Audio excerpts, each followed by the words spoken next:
आसंता काली देशव्यापी डाक्तरंक धर्मघट कोलकाता ट्रेनी डाक्तरंकु दुष्कर्म और हत्या मामला रे बंद डाकरा देछि भारतीय मेडिकल संघ। जरूरीकालीन सेवा को छाड़ी समस्त ओपीडी बंद रहिबो।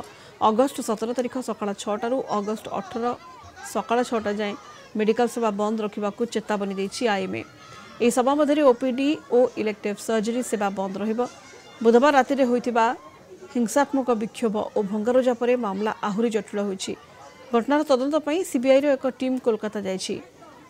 गुरुवार सीबीआई मृत ट्रेनी डाक्तर 3 जन बैचमेट को पचराउचरा करिछि। अन्यपटे महिला डाक्तर को दुष्कर्म और हत्या घटना को नहीं सारा देश में आक्रोश देखा मिली। न्याय दाबी रे आरजीकर मेडिकल परिसर रे नर्सिंग स्टाफ विक्षोभ प्रदर्शन करिसेंति। अधिक सूचना पाई कोलकाता ब्यूरो हेड प्रमोद महांती वर्तमान जोड़ी होती।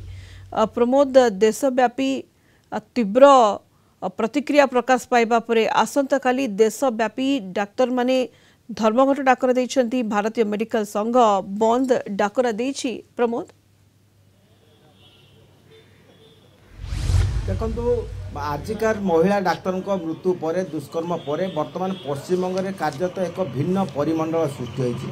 आम जानती आसंता काली आईएमए पक्षर धर्मघट डाकरा दि जाता बेले आज एसयूसीआई पक्षर पश्चिमबंग बंद डाकरा दि जाइए। तेबे यही बंदर कौन विशेष कौन प्रभाव पड़ना गाड़ी मोटर स्वाभाविक भाव चलाचल करुच्ची, किंतु प्रति हास्पाताल प्रतिवादर स्वर एभली प्रतिध्वनित होउची ता साधारण को आतंकित करिछि।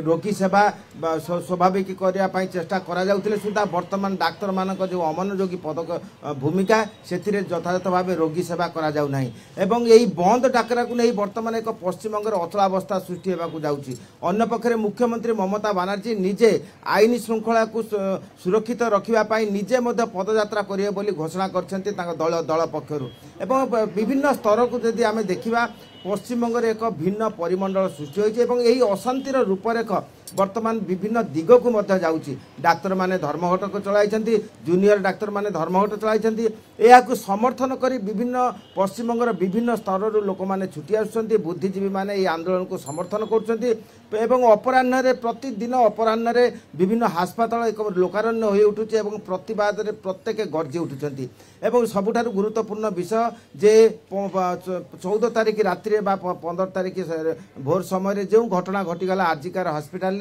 से ही घटना कार्यत हृदय विदारक। कारण सरकारी संपत्ति को जो मैंने भांगिले से भांगा नहीं जो नष्ट कले से विषय नहीं बर्तमान प्रश्न उठुची।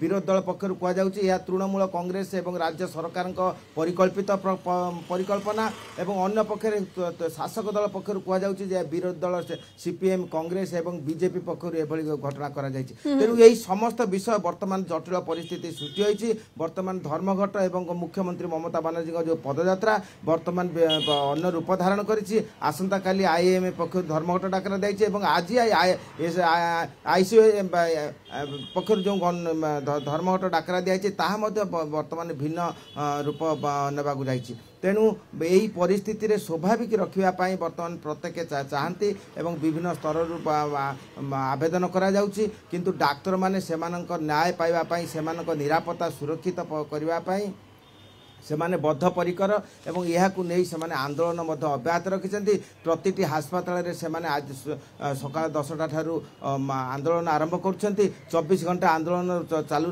रखा जाइथिले सुधा रोगी सेवा को जेपरि सुरक्षित रखा जिवो जेपरि जरूरीकालीन सेवा जोगाई दिया जिवो सेति पई आनुषंगिक पदक्षेप कोलकाता रे केवल भाव रे प्रभाव रहिछि कोन स्थिति रहिछि अधिक सूचना पई जोडी होइतिले हम कोलकाता ब्यूरो हेड प्रमोद महांती। बहुत बहुत धन्यवाद प्रमोद समस्त सूचना पई।